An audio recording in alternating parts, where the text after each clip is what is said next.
আসসালামু আলাইকুম। ছোট্ট বন্ধুরা, তোমরা সবাই কেমন আছো? আশা করি অনেক ভালো আছো। তো আজকের ভিডিওতে কি দেখাবো? নুরানি দ্বিতীয় জ্যামিতিক গণিত পৃষ্ঠা 17 যেটি অনুশীলনী 4 এ রয়েছে 6 নম্বর প্রশ্নের অঙ্কের সমাধান করব। তো চলো আমরা শুরু করছি। 6 নম্বর কি রয়েছে? একটি নার্সারিতে 722 টি গোলাপ, 832 টি জবা ও 945 টি গাঁদা ফুলের চারা আছে। ওই নার্সারিতে মোট কতটি ফুলের চারা রয়েছে? ওকে। তাহলে আমরা এখান থেকে প্রথম লাইনটা কি লিখব? সেটা হচ্ছে আমরা প্রথমে লিখব গোলাপ 722 টি, এটা লিখব। গোলাপ আছে লিখতে পারি। গোলাপ আছে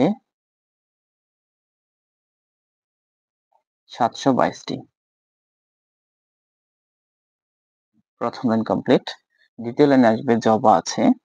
গোলাপের নিচে লিখব জবা আছে, নিচে ডট ডট।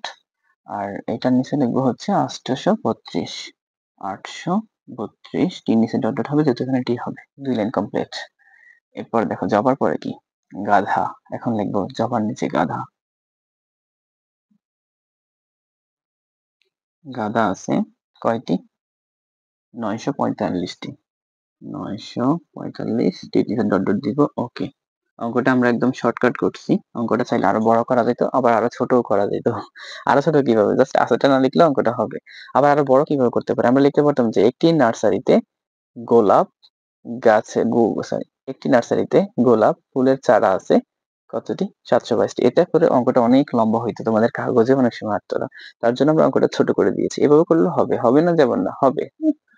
তো আমরা আসো যোগটা করে নিচ্ছি। 5 আর 2 কত? 7। 7 আর 2 কত? 9। তাহলে এখানে কত হবে? 9। এরপরে দেখো 4 আর 3 কত? 7। 7 আর 2 কত? 9। তাহলে এখানে কত হবে? 9।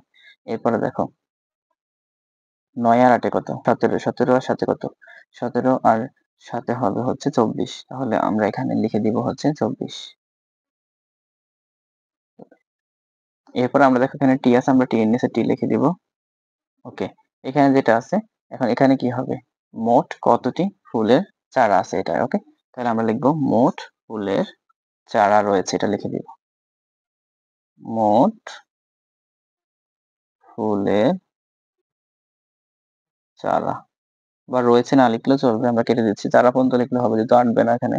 মোট ফুলের চারা এতটি। ওকে। উত্তর উত্তর কত? 2499টি। ওকে। তো এই ছিল হচ্ছে 6 নম্বর অঙ্কের সমাধান।